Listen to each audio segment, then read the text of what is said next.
sendiri untuk menyampaikan pernyataan sikap kita bersama. Silakan, Bu. Baik. Bismillahirrahmanirrahim. Pernyataan bersama advokat, tokoh dan ulama Jabodetabek tentang tolak rencana kenaikan Pertalite dan solar, lawan rezim anti-oligarki, bersihkan institusi Polri dari mafia Sambo. Sebagaimana dikabarkan media, Menko Kemaritiman dan Investasi Luhut Panjaitan mengatakan Presiden Jokowi kemungkinan besar akan mengumumkan kenaikan harga BBM subsidi solar dan Pertalite pekan depan. Luhut meminta masyarakat agar bersiap-siap kalau nantinya pemerintah jadi menaikkan harga Pertalite dan solar. Luhut berdalih, subsidi BBM yang mencapai 502 triliun rupiah telah membebani APBN. Di sisi lain, tim khusus Mabes Polri telah melakukan pemeriksaan terhadap 83 personel dalam kasus pembunuhan Brigadir Joshua.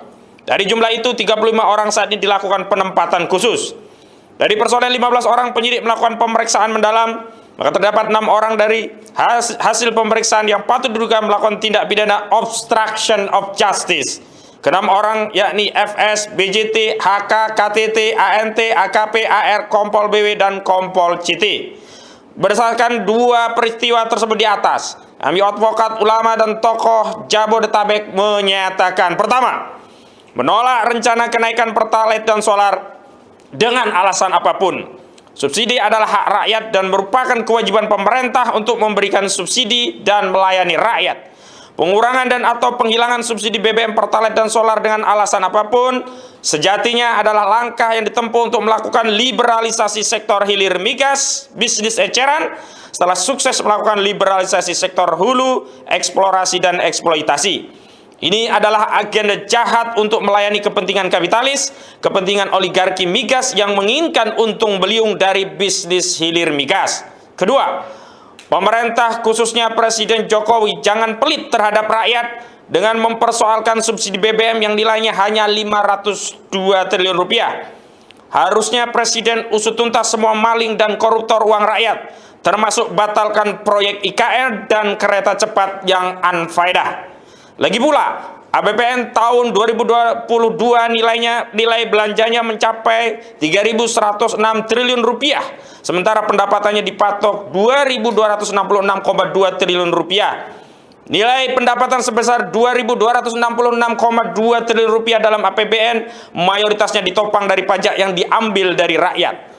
Penerimaan sektor pajak diperkirakan mencapai 1.784 triliun rupiah. Itu artinya angka 502 triliun untuk subsidi rakyat jauh lebih kecil daripada pajak yang diambil dari rakyat sebesar 1.784 triliun rupiah. Ketiga, bahwa sesungguhnya bukan rakyat yang diminta bersiap-siap, tapi Presiden Jokowi lah yang harus bersiap-siap menghadapi kemarahan rakyat kalau sampai berani menaikkan Pertalite dan solar. Saya ulangi, bahwa sesungguhnya bukan rakyat yang diminta bersiap-siap, tapi Presiden Jokowi lah yang harus bersiap-siap menghadapi kemarahan rakyat kalau sampai berani menaikkan Pertalite dan solar. Sebab BBM jenis Pertalite dan solar banyak dikonsumsi rakyat, yang jika naik pasti memicu kenaikan harga-harga barang dan jasa, dampaknya menambah beban dan penderitaan rakyat. Rakyat yang lapar, terbebani, dan menderita karena kenaikan Pertalite dan solar sudah pasti marah, dan jika kemarahan rakyat sudah memuncak, boleh jadi akan mengakibatkan Presiden Jokowi mengalami nasib yang sama dengan rejim Raja Paksa di Sri Lanka. Keempat, adapun perlu kami pula tegaskan bahwa kasus pembunuhan berencana terhadap Brigadir Joshua Huta Barat yang dilakukan oleh komplotan mafia Sambo sangat melukai rakyat, merusak harmoni, dan merobek-robek kain tenun kebangsaan.